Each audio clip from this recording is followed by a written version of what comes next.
Bonjour Christian Paul. Bonjour. On va parler de cette tribune que vous co-signez avec notamment Martine Aubry, Danny Cohn-Bendit. C'est une sorte d'inventaire d'ailleurs du quinquennat, on peut dire ça comme ça, Christian Paul. Oui, je crois que c'était utile de le faire en temps utile, c'est-à-dire maintenant. Mais tout d'abord, les 27 900 demandeurs d'emploi en moins en janvier, catégorie A, un recul de 0,8% du chômage. Qu'est-ce que vous dites, vous ? Vous savez, on vous présente comme le chef de file des frondeurs au Parti socialiste. Qu'est-ce que vous dites ? C'est une bonne nouvelle ? Est-ce que ça vient contredire d'ailleurs la tribune en question ? Bien sûr, c'est une bonne nouvelle chaque fois que le chômage baisse en France, même si le gouvernement lui-même a relativisé ces chiffres avec des radiations inexpliquées. Mais peu importe, il y a eu ce mois-ci, à la différence d'autres mois précédents en 2015, une baisse du nombre des chômeurs. Et c'est évidemment une bonne nouvelle, d'abord pour ceux qui sont directement concernés. Ça ne contredit évidemment pas ce que nous disons depuis de longs mois et que d'autres disent aussi maintenant avec beaucoup de force. C'est-à-dire que la politique économique qui a été engagée depuis 2012, qui a été confirmée en 2014, ne marche pas. Non seulement elle présente beaucoup de caractères injustes, on y reviendra, mais elle n'a pas été efficace à la hauteur du chômage de masse. Aujourd'hui, vous savez, ce sont 6 millions de Français qui sont peu ou prou hors de l'emploi. Et c'est sur cette question-là qu'aujourd'hui, le gouvernement est jugé. Et c'est vrai, il n'est pas bien jugé par les Français, parce que la mesure symbolique, la mesure principale qui a mobilisé 40 milliards d'argent public n'a pas réussi. Et le Premier ministre l'a reconnu lui-même il y a 8 jours. Et à peine, vous parlez quoi, je parle du pacte de responsabilité. Le pacte à 41 milliards. Et à peine a-t-on reconnu l'échec du pacte de responsabilité que l'on se précipite sur le Code du travail. Comme si c'était dans la réforme du Code du travail qu'on allait trouver la martingale magique, la réponse au chômage de masse. Vous savez, je prends un seul exemple. Quand on va, si cette loi a été votée, ce que je ne souhaite pas, on va baisser la majoration des heures supplémentaires. Deux conséquences. La première, perte de pouvoir d'achat pour ceux qui font aujourd'hui des heures supplémentaires, appel supplémentaire à ces heures supplémentaires et donc difficulté accrue pour les jeunes pour rentrer dans les entreprises. Donc c'est anti-économique et ça n'est pas juste. Christian Paul, qu'est-ce que vous réclamez ce matin ? Le retrait pur et simple du projet de loi El Khomri ? Mais tel qu'il est, ce projet de loi aujourd'hui... Ou est-ce que vous voulez le détricoter, le changer ? C'est quoi l'idée ? Il n'est pas amendable. Là, en l'état, il n'est pas amendable. Donc il faudrait le retirer. Ça ne veut pas dire d'ailleurs qu'il ne faille pas modifier le Code du travail. Pour deux raisons. Vous demandez le retrait du projet de loi ? Je pense qu'aujourd'hui, le bon sens, la sagesse politique, l'esprit de dialogue, ça serait de retirer le projet El Khomri. Mais le Code du travail, je ne dis pas pour ma part qu'il faille le laisser en l'état. On peut probablement le simplifier. Vous savez, si cette loi a été votée, le nombre de pages du Code du travail augmenterait. Donc on n'est pas dans une simplification. Donc moi, je ne suis pas hostile aux simplifications quand elles ne portent pas atteinte aux droits des salariés. Et la deuxième raison pour laquelle aujourd'hui, le Code du travail devrait être amélioré, c'est que la nouvelle économie change complètement la donne pour les salariés. Vous savez, il y a des dizaines de milliers de Français qui sont progressivement chassés des entreprises, externalisés, notamment dans tous les domaines qui aujourd'hui sont traités par les grandes plateformes, que ce soit dans le domaine du tourisme, dans le domaine du transport. Est-ce qu'on regarde de façon impuissante ces évolutions? Non, il faut les traiter. Donc oui à une réforme du Code du travail, mais pour servir l'intérêt de la France. Parce que l'idée, pour finir avec ça, l'idée de négocier dans l'entreprise plutôt que dans des branches qui ne sont plus forcément très représentatives de la réalité du quotidien du monde du travail. Sur le principe, c'était pas une mauvaise idée, Christian Paul. Mais la négociation, que les gens se parlent dans les entreprises, c'est pas si mal que ça. Il est indispensable qu'on se parle dans les entreprises. Et d'ailleurs, on se parle dans beaucoup d'entreprises. Et d'ailleurs, il y a des accords d'entreprise tous les jours. Mais que faut-il retenir ? C'est que les accords d'entreprise, il faut qu'ils aient lieu dans un cadre de règles qui soit protecteur et non pas régressif. Si les majorations pour les heures supplémentaires, au-delà de 35 heures, sont renvoyées à l'entreprise, vous voyez bien que le rapport de force n'est pas équilibré. Et d'ailleurs, j'écoutais hier chez vos confrères de France Inter avec beaucoup d'intérêt le président de l'UPA. Vous savez, l'UPA, ce sont des millions d'artisans. Lui, il disait, cette loi, elle a quand même été très largement inspirée par les grandes entreprises, par le MEDEF, par la FEP, etc., par les lobbies des grandes entreprises, qui, eux, ont des DRH, ont des juristes, peuvent mener des négociations dans l'entreprise. Ce que un artisan du bâtiment ou de la boulangerie, lui, a beaucoup de difficultés à faire. Guy Birenbaum. Vous disiez à l'instant, si cette loi était votée, ce que je ne souhaite pas. Bon, cette loi, elle va être présentée, même si vous ne souhaitez pas qu'elle le soit. qu'allez-vous faire? Vous allez voter contre? Éventuellement, y aura-t-il une motion de censure si jamais il y avait l'article 49.3? Parce que la balle est dans le camp des parlementaires. Voilà. C'est ce que dit Guy Berenbaum. Qu'est-ce que vous faites? Alors d'abord, pour l'instant, la balle est dans le camp du gouvernement, puisque ce texte n'est pas encore passé au Conseil des ministres. Il y a une présentation le 9 C'est quand même mars extraordinaire. C'est quand même extraordinaire. des On affole les salariés français. Les organisations syndicales sont à deux doigts d'être dans la rue. Les organisations de jeunesse également. Sur un texte qui n'est pas encore passé au Conseil des ministres. Et ça pour lequel... pousse aussi à écrire une tribune dans le monde. Donc visiblement, c'est que c'est important. Ça fonctionne. Oui, mais bien sûr que c'est important. Mais vous réagissez de la même manière que les organisations syndicales aussi. Mais je pense que nous avons un diagnostic commun, à la fois sur l'état du pays. Alors, je vous réponds. Donc, on va voir déjà dans quel état sort le texte du Conseil des ministres. Mais le 49.3, vous savez, c'est une façon de prendre en otage le Parlement, de tuer le débat avant qu'il ait lieu.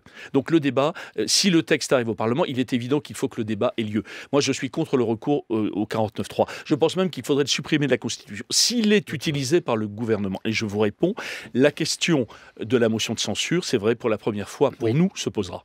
Mais ça ne veut pas dire qu'il est certain que vous le feriez. La question se posera. D'accord. Alors j'ai une autre question. Je lis la tribune très intéressante que vous avez publiée hier dans Le Monde. On y lit « La colère populaire s'est confirmée sans appel par 4 défaites électorales successives ». Voulez-vous que je les rappelle? Non, mais moi je voulais vous demander, Martine Aubry par exemple, est-ce qu'elle n'aurait pas dû aller aux élections plutôt que de râler après contre les... Elle y est allée. Je vous parle des élections régionales, bien évidemment. Elle a été réélue maire de Lille. Les élections régionales. Vous trouvez anormal qu'un an après, elle ait décidé simplement de se consacrer à son mandat de maire de Lille dans une des plus grandes villes françaises qui rencontre, comme beaucoup d'autres, des difficultés. Moi, je trouve que c'est plutôt exemplaire. Voilà. On remplit ses mandats. On ne saute pas d'un mandat à l'autre. Ce débat, il est déjà derrière nous. En revanche, ce qui n'est pas derrière nous, c'est la situation du pays. Et pourquoi nous avons publié cette tribune? Parce que le gouvernement s'éloigne des Français et il s'éloigne de la gauche. Voilà les raisons. Pardon, Monsieur Paul, vous dites le débat est derrière nous. Est-ce que vous pensez que les électeurs... Je parle du débat sur les régionales. Oui, le débat... Alors, est-ce que vous pensez que les électeurs qui n'ont pas pu voter pour un candidat de gauche dans la région Nord, etc., Picardie, ils pensent que le débat est derrière eux puisqu'ils ont eu le choix entre Mme Le Pen et M. Bertrand? Il faut s'attaquer à la racine du problème. Après les élections régionales, c'était au mois de décembre, nous avons demandé au président de la République un nouvel agenda politique pour redonner confiance au pays. Qu'est-ce que nous avons eu? Nous avons eu la réforme constitutionnelle avec la déchéance de nationalité et la loi El Khomri qui met en danger le code du travail. Très franchement, c'est parce que les Français attendaient, sauf qu'à chaque fois, Christian Paul, il y a une majorité au PS pour voter ces lois à l'arrivée à l'Assemblée. Le problème, est-ce qu'il n'est pas dans le fait que cette contestation, elle n'est pas majoritaire au PS? Quand vous avez 120 députés socialistes sur la réforme constitutionnelle, ça c'est la première fois sous la Ve République, qui ne votent pas, malgré les injonctions du Premier ministre, un texte parce qu'ils considèrent qu'il porte atteinte à leurs valeurs et qu'il déchire le pays, très franchement, je considère que nous avions eu raison d'alerter. Voilà.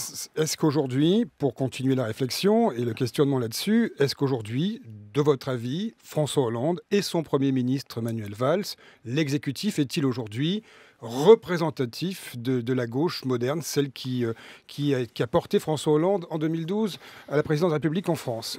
Voilà. Vous avez raison. Est-ce que c'est votre 2012, président de gauche? En 2012, il y avait une aspiration à affronter les problèmes de la modernité. C'est pas la gauche du 20e ou du 19e siècle qui a gagné en 2012 et nous y étions. Aujourd'hui, nous redemandons, c'est vrai, au président de la République un agenda politique qui ne soit pas une fuite en avant, qui ne soit pas non plus le recyclage, encore une fois, de ces vieilles idées libérales. Franchement, il n'y a pas beaucoup de modernité dans la loi que porte Myriam El Khomri. Donc c'est vrai, aujourd'hui, nous avons un problème politique majeur. Il y a une forme de divorce. Moi, je ne dis pas que les positions sont irréconciliables. Ça, c'est le Premier ministre qui le disait la semaine dernière. Moi, je pense simplement qu'il manque terriblement de capacité. Si vous voulez, à quoi juge-t-on un bon gouvernement? On le juge d'abord à sa capacité à faire de grands compromis sociaux. Et là, c'était nécessaire.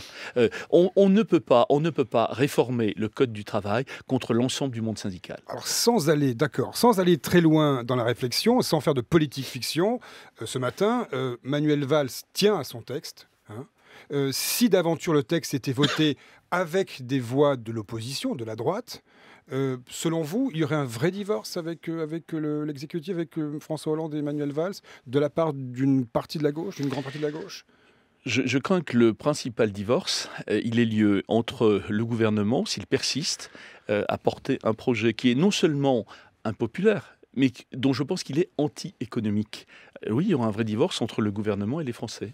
Voilà. Et la catastrophe politique que nous craignons depuis ces 4 défaites que rappelait Guy Birenbaum tout à l'heure, cette catastrophe politique, elle pourrait se confirmer. Donc il faudra trouver des réactions. Je parle de 2017 et de l'effacement de la gauche. Je vous ai dit tout à l'heure, la gauche a été effacée dans le Nord-Pas-de-Calais et en PACA.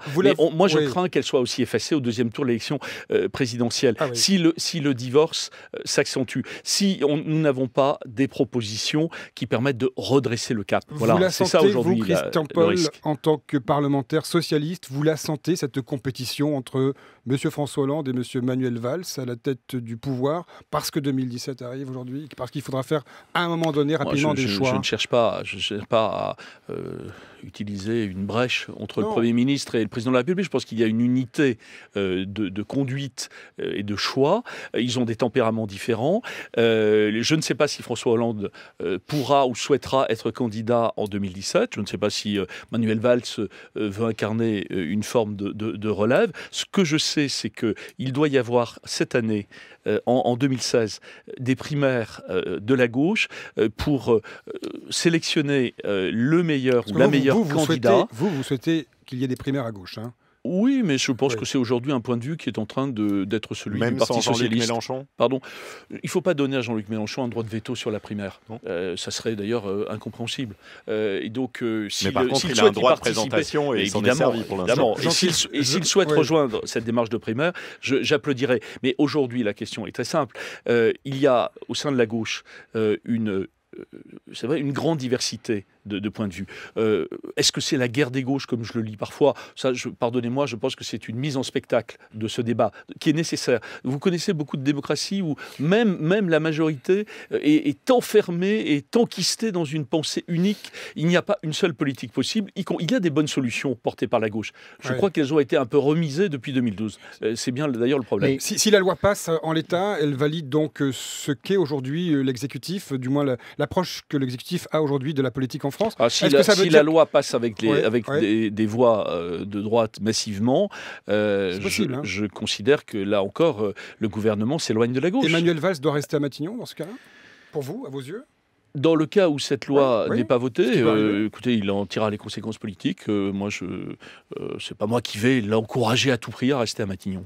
Mais vous avez beaucoup frondé, mais peu voté finalement contre les textes du gouvernement, comme vous le rappelez tout à l'heure, Nicolas Teilhard. Est-ce que vous n'avez pas aussi une responsabilité? Mais vous savez, chacun dans une majorité, quelle que soit son attitude, a sa part de responsabilité. Je pense que si nous avions quitté le Parti socialiste, nous aurions été accusés de désertion et nous aurions aussi une part de responsabilité. Donc c'est pas facile tous les jours. Il y a plus de coups à prendre que de lauriers à glaner. Mais enfin, c'est le choix que nous avons fait. Et rendez-vous en mars pour la prochaine bataille à gauche, finalement, sur ce texte.